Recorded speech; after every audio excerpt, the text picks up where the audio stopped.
Hi guys, Lag Doctor Clay Ballard here, and this week's champion is Phil Mickelson.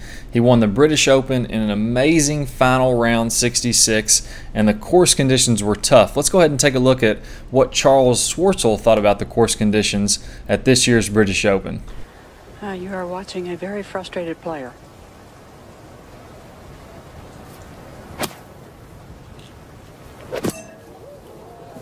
Watch out for the women and children now, because that ball just went in the bunker. Well, I feel like we're...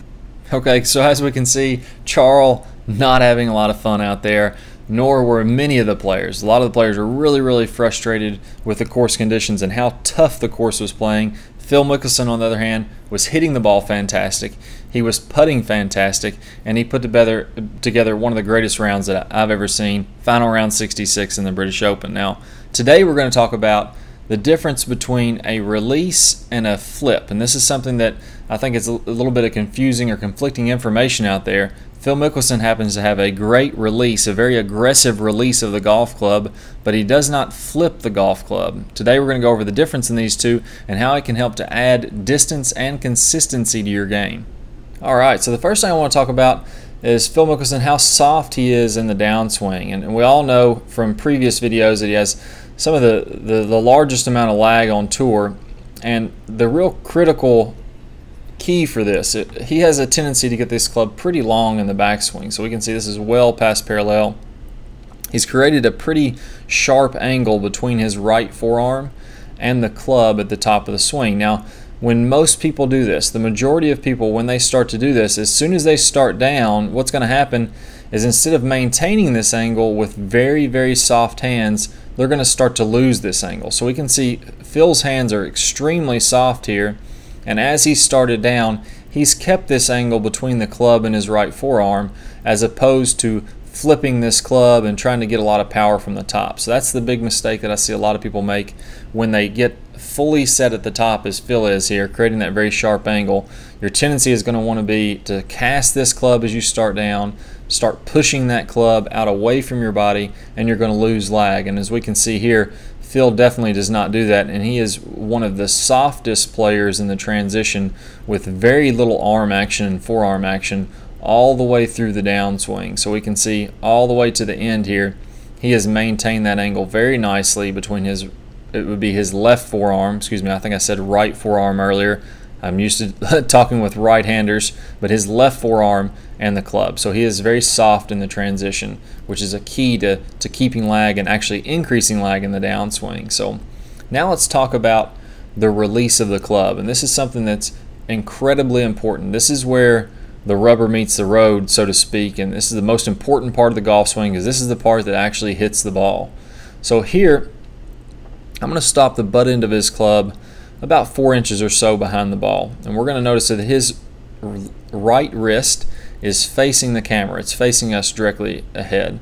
Now, if we go ahead and go through impact, we're going to notice that these wrists are really rotating, but one thing I want you to notice is how far is the butt end of this club moved. This is very short distance, maybe 8, possibly 10 inches, and the club head itself has moved probably 12 or 14 feet. At this point, the club head is here. It's coming down all the way through impact, well into the release, but the butt end of the club is moving a very short distance. And now this is accomplished by rolling the wrist, rolling the forearms, and releasing the club, but we don't want to flip the club. And this is something that I call the roll release, and we talk about this on the website quite a bit. So his left forearm here is crossing over his right forearm. So these forearms are rotating. Let's go ahead and take a look at this again. We can see as he's coming down into a loaded position, into the delivery position, there's a big space between these forearms. The hands, again, are facing us, and then as he comes through impact, the hands are going to roll over, the forearms are going to roll over, and he's going to release this club. Now, there's a big difference between the release and the flip. So let's go ahead and take a look at this from down the line, and let's show how he's releasing the club as opposed to flipping the club. Alright, so here I have a different angle, and we're in the same position that we paused from face on. So the back of the right hand is facing the camera, facing directly ahead, and these forearms are loaded up. He's got a great position of lag here. Now let's watch the hands as he comes through into the release. So watch these two hands. And notice how they're rolling over each other. So let's go back and watch that a few times. The left hand is rolling over. The glove is facing this direction with the left hand as he's lagging, and he's almost down to impact of the club. Now the butt end of the club is moving a very short distance, and now the back of the left hand is facing this direction. So he's completely flipping the hands over or rolling the hands over.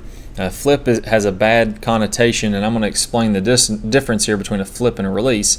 But notice how much speed that will get with this snap of the club, or that rolling of the forearms as he's coming through. So let's go ahead and watch again as he comes into the release. Watch how these forearms are almost touching each other, but this is his left forearm on top as he releases, and this is his left forearm on the bottom as he's loading.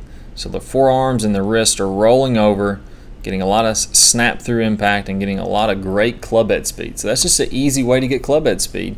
Phil Mickelson is by no means a pillar for physical fitness, but he gets tons of club head speed, and it's all by mechanics and releasing the club. Now, a flip, on the other hand, is when the left hand breaks down for right-handers. Now, for Phil, it would be the right hand, but look how dead flat his right hand here is all the way into the release. So his left hand isn't cupping at all. Let's go ahead and take a look at that again from face on. Okay, so here we are again from face on, and take a look at his right hand, or his leading hand. Look how flat that is. There's no flip in this swing at all. It's all rotation of the wrist and forearms over top of each other. So that's dead flat through impact, and then all the way into release, that's remaining dead flat. Now let's go ahead and look at someone who is flipping, and let's take a look at the difference here.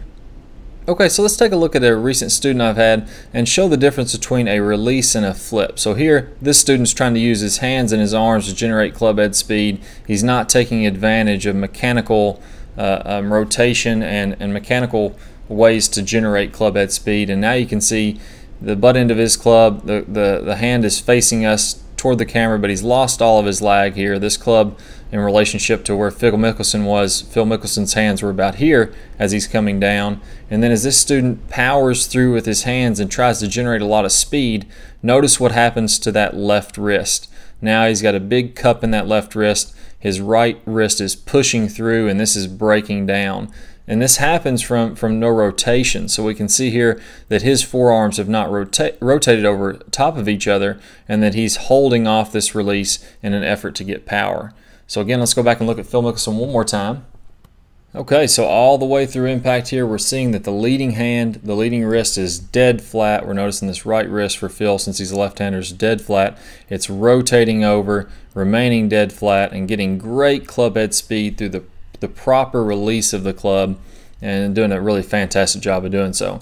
So the big key is, how do we do this? How do we put it in our own swing? And that's where the rotary swing is going to be set apart from a lot of other instructional videos out there. We're not only going to tell you what's going on, what should be working properly, but also going to lead you through a step-by-step process on how you should be doing this. So I want you to take this time to click the link in the bottom right-hand side of your screen. If you're joining us on YouTube, this link is going to take you to the 5 minutes to the perfect release, which is going to walk you through exactly how to do this step by step. How to keep that flat left wrist, if you're a right-handed player, flat left wrist all the way through impact. Start getting that great club head speed and proper release, and get rid of that flip forever. So go ahead and click the bottom left-hand side of your screen, and this link, that's going to take you to the 5 minutes to the perfect release. Once you sign up for your free membership, absolutely free of charge, never costs you a dime, you're going to be able to watch that video, plus you're going to get 25 bonus videos as our gift to you. We know you're going to love them so much, you're going to want to stick around the Rotary Swing for forever. So I really look forward to working with you guys much more in the future. I can't wait to see you again, and good luck with your golf game.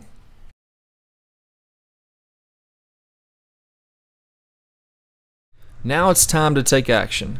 Don't let another year pass and still be frustrated with your golf game. This is your year to beat all of your friends. Go to the description below and click the link to sign up for your free membership. It will never cost you a dime, and you'll receive over 2.5 hours of detailed, eye-opening video lessons.